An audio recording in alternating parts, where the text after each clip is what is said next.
वो कोरोना का दौर आपको याद होगा, जिसमें चारों तरफ एक आशंका थी, एक भय व्याप्त था।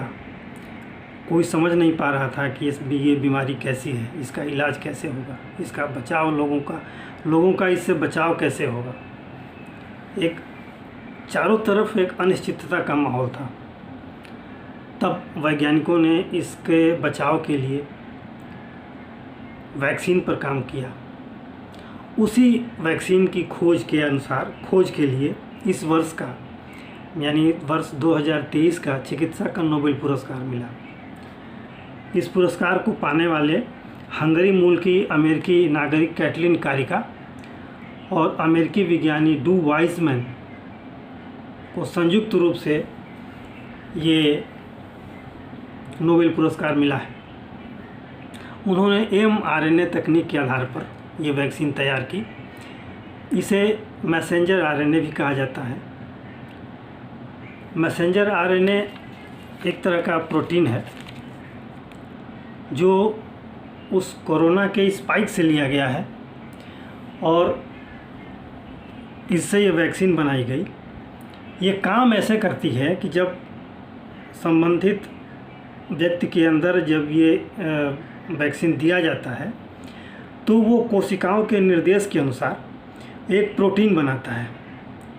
वो प्रोटीन एक बुलबुले के रूप में होता है और उसके चारों तरफ एक आवरण होता है जिससे वो वैक्सीन अपने आप को बचाती है। वो प्रोटीन अपने आप को बचाता है और वही प्रोटीन जब कोई वायरस उस शरीर में प्रवेश करता है या उसका संक्रमण होता है तो उस वायरस के अंदर वो प्रवेश कर देता है और प्रवेश करने के बाद उसे बेदम कर देता है, उसे मार देता है, निष्क्रिय कर देता है और इस तरह से उस व्यक्ति की जान बच जाती है। ये वायरस की टेक्निक है। इसमें ये जो प्रोटीन बनता है, इस प्रोटीन को लिपिड नैनोपार्टिकल भी कहा जाता है।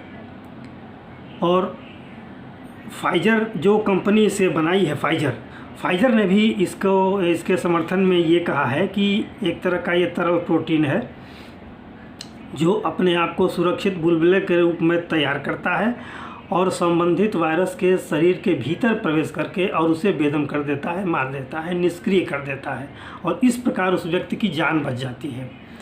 और इसी प्रोसेस के अनुसार वो वैक्सीन काम करती है मनुष्य के शरीर में। और उस वैक्सीन ने जो 1 साल के अंदर जो वैज्ञानिकों ने मेहनत की है उस वैक्सीन के ऊपर, उस 1 साल के अंदर जो तैयार किया है वैक्सीन, और उस वैक्सीन ने लाखों करोड़ों लोगों की जान को बचाया और इस मानवता को एक तरह से संरक्षित किया। उसी के उपलक्ष्य में ये नोबेल पुरस्कार इस वर्ष का मिला है। धन्यवाद।